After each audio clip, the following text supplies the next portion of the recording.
Hello बच्चों, कैसे हैं आप लोग। तो एक बार फिर से स्वागत है मेरे इस केमिस्ट्री क्लास में। तो आज हम बात करने जा रहे हैं मोलैलिटी के बारे में। एक्चुअली ये टॉपिक स्पेशली किसके लिए है, क्लास 11th और 12th के लिए। Class 11th some basic concept of chemistry, class 12th solution. इन दोनों में ही ये बहुत इंपॉर्टेंट है। तो हम बात करने जा रहे हैं किसके बारे में, मोलैलिटी। Okay, molality. अब मोलैलिटी क्या है, मोलैलिटी। ओके, एक्चुअली मोलैलिटी क्या है, इसको हम अगर सिंपल से डिफाइन करें, it is the ratio of number of moles of solute. It is the ratio of number of moles of solute upon mass of solvent.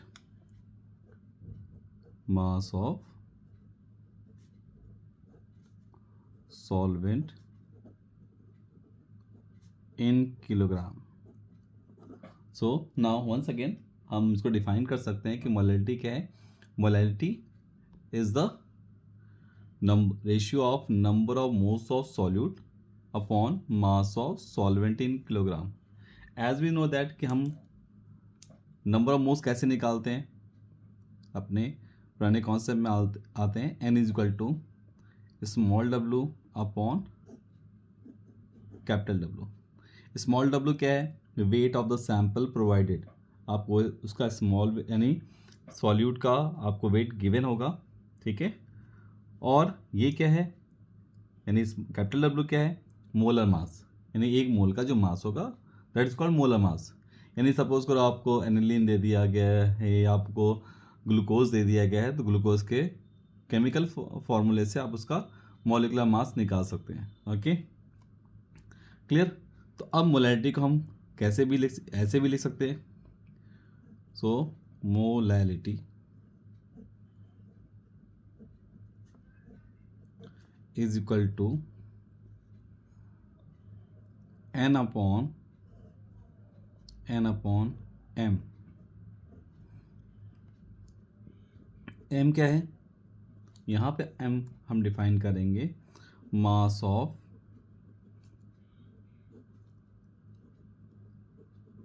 Solvent. Mass of solvent. Okay, so n क्या है, number of moles. m क्या है, मास of solvent, वो भी किस में, kilogram में। Okay, now अगर आपको जो मास ऑफ सॉल्वेंट है, अगर ये आपको ग्राम में दिया गया है, किस में, ग्राम में, तो आपको क्या करना होगा, इसको किस में चेंज करना होगा, इसको m/1000, ओके, ग्राम से किलोग्राम में चेंज करना होगा। तो अब हमारे पास फिर ये फॉर्मूला क्या बन जाता है, मोलैलिटी। मोलैलिटी को स्मॉल m से इंडिकेट करते हैं। ओके, क्या होगा, फॉर्मूला क्या बन जाएगा, फॉर्मूला हो जाएगा n into 1000 upon m। m क्या है, मास of solvent in kilogram. Now if you put the value of small n, अगर नंबर ऑफ मोल की वैल्यू को अगर हम यहाँ पर रिप्लेस करें, तब क्या होगा, यानी molality small m is equal to, हमारे पास फॉर्मूला हो जाएगा small w upon capital W into m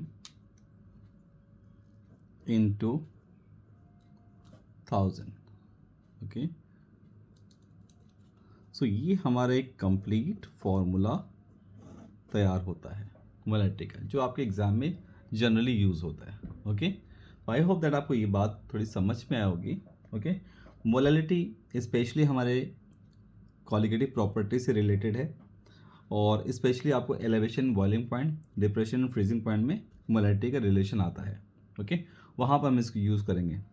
तो आई होप दैट आपको ये समझ में आया होगा। अब क्वेश्चन ये है कि जो मास ऑफ सॉल्वेंट है, जैसे सपोज करो वाटर, वाटर तो आपको किस में दिया जाएगा, सपोज करो 200 ml में।